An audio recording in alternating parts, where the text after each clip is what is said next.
If you listen to my podcast, you've probably heard me talk about the really odd things I tend to do for my birthday. One of the things I did this year was to write a poem for every year that I've been alive. The result of that exercise was this interactive blog post. Now, I'm really happy with it, and I thought it might be nice to take you guys behind the scenes to show you what goes into something like this.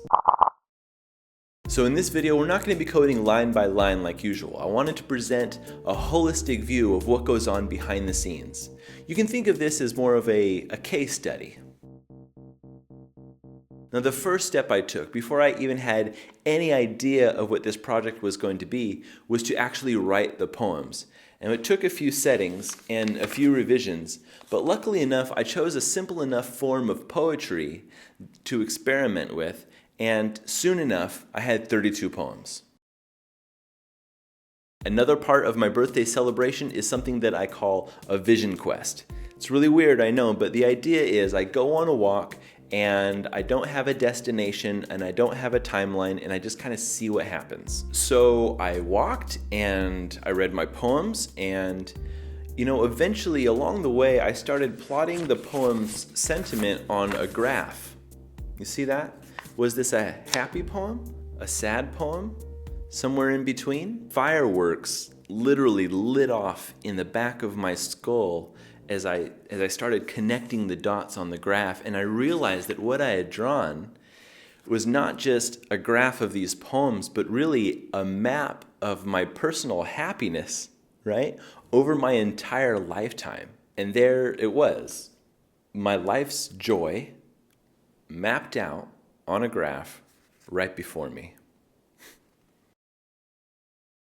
So I shared this graph with a handful of people, and through conversation, through talking about it on the podcast, I came to kind of think that this would be actually a really great interactive experience and also a great subject for my long neglected blog at travisnielsen.com. Most of my efforts these days are focused on my YouTube channel, and sadly my blog has become this lonely, desolate place. So I was super excited about building this into something a little bit more shareable, and my blog seemed like the perfect place to do it.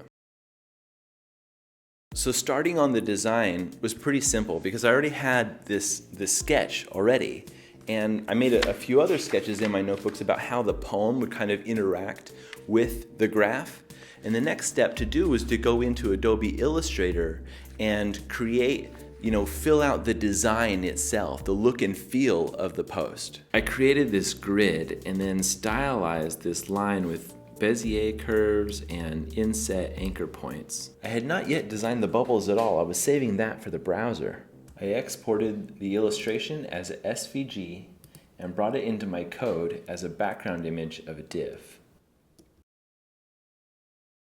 Now, getting the size and interaction right for this graph is one of the most important parts of the project. It's a long graph, and I have it planned to extend off to the right in the viewport and then be scrollable into view. My first few attempts failed. I tried anchoring the size of the container to the viewport using percentage widths and heights, and that didn't really work out because this would happen a lot. I tried doing this, padding left 600%. And what this does, it allows the element to scale width depending on the height of the project, but in the end it didn't really work out because it scales to the wrong dimension. So all of these attempts really failed quite badly, but finally I thought to use hard pixels as the definition of the container's width and height. Now the viewport can scroll naturally, and since the initial height is only 432 pixels, it looks great on mobile. I made sure to export the illustration as SVG so that it would scale up beautifully because it's a vector, not a raster image that would just get pixelated. I used media queries in the CSS to check the browser height and scale the container up to bigger screens. The balloons themselves are not a technical feat, just a rectangle with 3 rounded corners. But to make them a success, there are a few key points. Number 1, the balloons are children of an element I call the poem target. You see that there? It is a direct child of the overall grid, and it's positioned absolutely. Now, it is invisible, although when I was working on it, I turned it pink like this so I could see what was going on. Sometimes I do these things. You've seen me do them before. Usually I use the color pink because it doesn't really show up in my designs this often, but I used a level of transparency.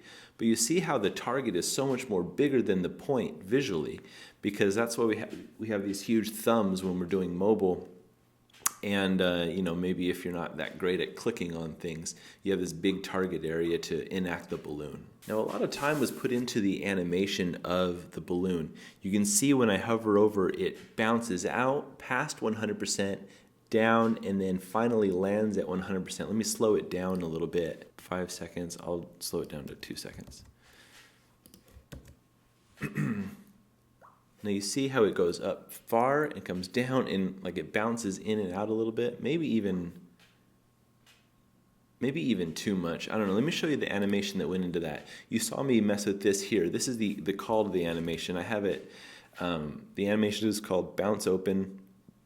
I have it going at 0.5 seconds with an ease in back easing, and that's an ease in back is a variable that's contained inside of Bourbon. And now down here is the actual animation, bounce open. So we're going from 1 to 50, 65, 80, 90, 100. So 1 to 50, half of the animation just happens with no bouncing at all, and then the second half is just the bouncing. We go to 65 to 80, we're going past, right here, 1.01, we're going past 100%, back down below 100%, and finally at 100% we're ending at 1. So we have this animation where you're bouncing out, coming down, and then in like this, and it feels more fluid with, it feels like it has mass and velocity, although I'm just faking it by kind of making things, not really just go and end linearly. And lastly, I wanted the experience to be as immersive as possible, so I added a little sound effect when you hover over the target. And it's still slow. But that idea is that it'll really draw you into what you're doing. As a user, you performed an action and you're getting immediate visual and audio feedback. It makes it a really immersive experience. I landed on this water dripping sound after a while, but I auditioned a lot of sounds first. Let me show you a few. I had, at one point I had generated a random number and chose from 6 different like tones of this one here, so it was like whatever one you got was a different pitch. But in the end, I decided on the water drip. I felt that it gave it the kind of like the jelly feel that I wanted to give it. So it's not just the animation, but the sound also has that tactile jelly feel that I was going for to bring about that experience. The sound is just a simple HTML5 audio tag that holds the source, and the sound is triggered by a really simple JavaScript here that just says when you hover over the poem target, play the sound. As simple as that. After taking a step back and looking at the work so far, I decided that it wasn't immediately obvious how to interact with the design. So in an effort to increase usability, I added what I call visual affordances. These are graphic design elements that help people to understand what they should be doing next. The first thing I did was to design the cover of the image to show an expanded balloon, already setting the expectation that this is something that you can reach out and touch.